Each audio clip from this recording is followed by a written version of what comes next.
샬롬, 복된 화요일입니다. 오늘은 느헤미야 7장 39절로 65절의 말씀, 사람들 이 제목으로 하나님 말씀 증거하겠습니다. 사람들의 명단이 어제 본문에서부터 내일 본문까지 계속 이어집니다. 그래서 먼저 예고편 드린다면 내일 수요 저녁 예배 때 이 7장을 가지고 사람들의 이야기를 좀 더 구체적으로 나누어 보고자 합니다. 자, 오늘 본문에만 국한할게요. 이들은 누굽니까? 처음으로 돌아온 자들이었습니다. 어제도 나누었죠. 처음, 기대감, 설레임, 풋풋함, 뭔가 좀 미숙함도 있겠죠. 하지만 또한 어떻습니까? 그럼에도 불구하고 그들 처음은 정말 아무것도 없는 거잖아요. 토대를 닦고 기초를 닦고 뭔가를 세우면서 으쌰으쌰 해 나아가고자 하는 그러한 희망참의 이야기를 또한 우리는 볼 수 있는 것 아니겠습니까? 예수호미술 교회의 입장에서 저를 비롯하여 지금 함께 신앙생활하고 있는 우리 모든 믿음의 가족들, 처음 돌아온 자들이라니까요. 우리는 처음 세워가는 자들이죠. 지금 우리들의 행함과 지금 우리들의 모든 발자취가 예수 호메실 교회의 소위 선례가 되어 이 교회의 틀을 지금 세워가고 있고요. 기틀을 마련해가는 정말 영광스럽고 축복된 자리에 하나님이 우리들을 초대해 주셨는 줄 믿습니다. 축복해요. 여러분 축복합니다. 이 자리에 함께 하시는 게 영광이에요. 이거 아무나 누릴 수 있는 거 아닙니다. 특권이에요. 우리에게는 감사죠. 자, 그 가운데 어떠한 일들의 모습들이 있는지 우리 좀 더 구체적으로 들어가 보시죠. 39절입니다. 제사장들은 예수와의 집 여다야 자손이 973명이요. 아하, 제사장들은 973명이었구나. 그런데 43절을 보세요. 레위 사람들은 호두야 자손 곧 예수아와 감미엘 자손이 74명이요. 여러분 지금 인원을 한번 해보세요. 제사장들은 973명. 그리고 레위 지파는 어떻습니까? 그 성전 안에서 다른 기타의 일들을 소위 돕는 자로, 조력자로 레위 사람들이 그 일을 감당해야 되는데 74명이에요. 973명, 레위인들은 74명. 이거 뭐 10분의 1도 안 돼요. 자, 지금 뭘 우리들에게 보여주고 있는 것입니까? 처음 1차 포로 기한을 했어요. 하지만 어때요? 아무것도 없어요. 아무것도 없다니까요? 개척하는 거예요. 쉽나요? 어렵죠. 어려워요. 하지만 왜 하는 거예요? 다른 이유 없습니다. 하나님이 사명을 주셨기 때문이죠. 지난 주일 다니엘의 환상의 이야기에서 말씀드렸어요. 하나님은 보여주세요. 하나님은 말씀하세요. 하나님은 이끄세요. 그리고 그 가운데 하나님의 나라의 영원한 권세와 영광의 이야기를 우리들 가운데 허락해 주신단 말입니다. 지금 보이는 게 네 눈에 보이는 게 다가 아니야. 장차 현재의 고난을 뛰어넘는 그 영광과 온전한 나라와 생명과 주권과 그 영화로움이 너에게 있어. 여러분 이게 환상을 다니엘 가운데 아니 우리들 가운데 보여주시고 말씀하시는 이유 아닙니까?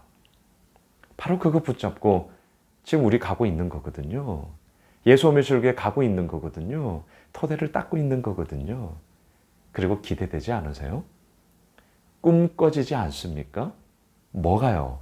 하나님이 바로 이 교회를 통해서 앞으로 어떠한 열매를 맺어가실까? 하나님이 어떠한 역사를 이루실까? 하나님이 어떠한 모습으로 우리들을 인도하여 주실까? 설레지 않으세요? 제가 목사여서 그런가요? 아니요. 예수를 믿는 한 사람으로서 우리가 그 하나님 앞에 온전히 서 있는 것 아닙니까? 여러분 기대하세요. 그리고 기도하셔. 하나님이 이곳에서 맺어가시는 그 열매를 우리는 바라보며 소망하게 됩니다. 그리고 그 자리에 우리가 함께하고 있음을 축복으로 여기십시오. 축하해요. 이 자리에 함께하고 있는 것을 축하합니다. 우리는 이 믿음의 길을 가는 거예요. 자, 그런데 제사장들은 973명, 레위 사람들은 74명. 왜 이렇게 레위 지파가 적었느냐? 유축컨대 아무래도 허드렛 일, 제사장을 조력하는 일, 내가 가봤자 뭘 할 수 있겠어? 아무것도 없는데 나는 싫어.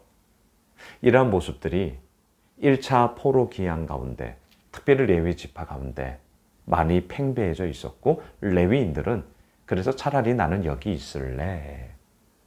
그거죠. 난 안 갈래. 가면 뭐하니? 생고생할 걸. 이거죠.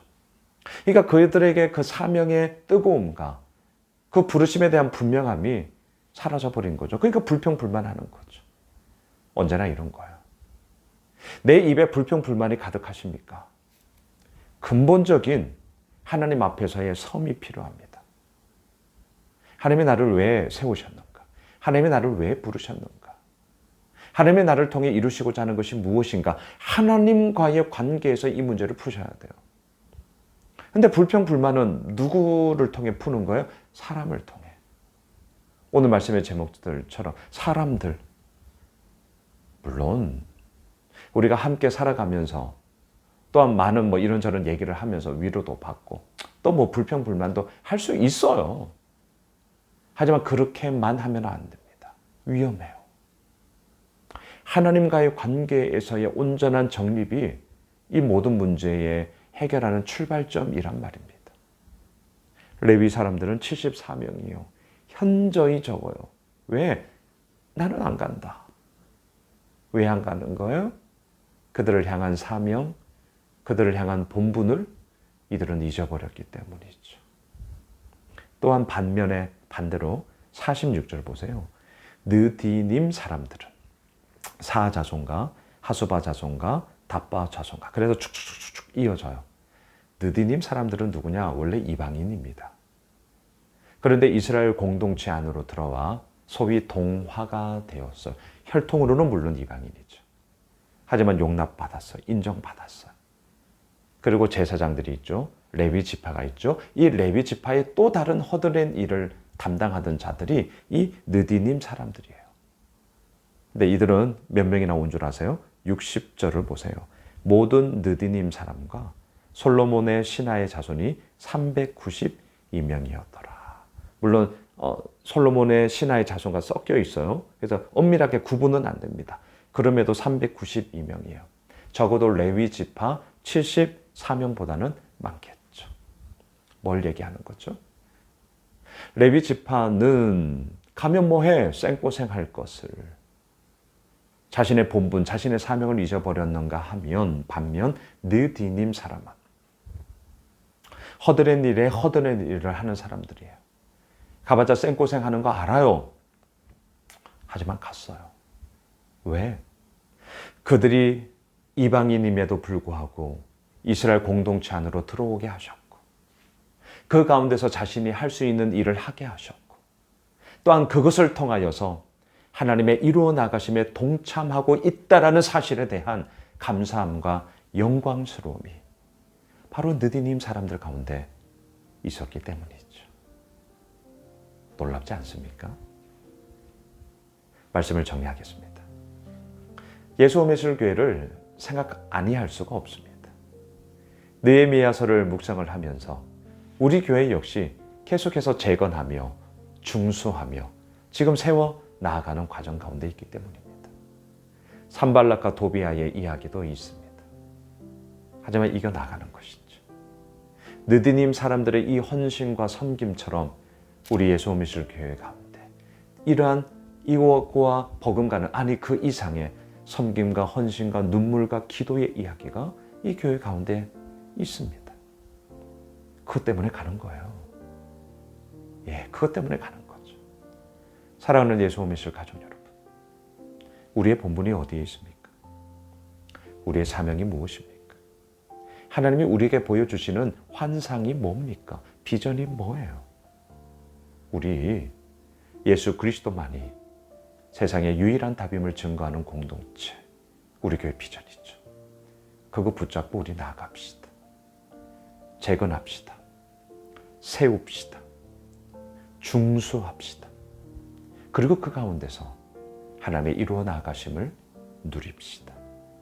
기도하겠습니다. 주님, 사람들, 이런 사람, 저런 사람, 참 다양하죠. 하지만 하나님은 그 다양한 모습을 통하여 하나님의 일을 이루십니다. 우리가 그 일 가운데 동참하고 있습니다. 섬김의 자리는 축복의 자리입니다. 헌신의 자리는 영광스러운 자리입니다. 이 본분을, 이 사명을 기억하며 주님 앞에 나아가오니 주여 우리를 마음껏 사용하여 주옵소서. 예수님의 이름으로 기도드리옵나이다. 아멘. 오늘 말씀 붙잡고 오늘 금토 하이라이트 여름 수련회, 또 토요일 예사랑부 여름 성경학교 이어집니다. 위에서 많은 기도 부탁드리겠습니다. 함께 기도하겠습니다.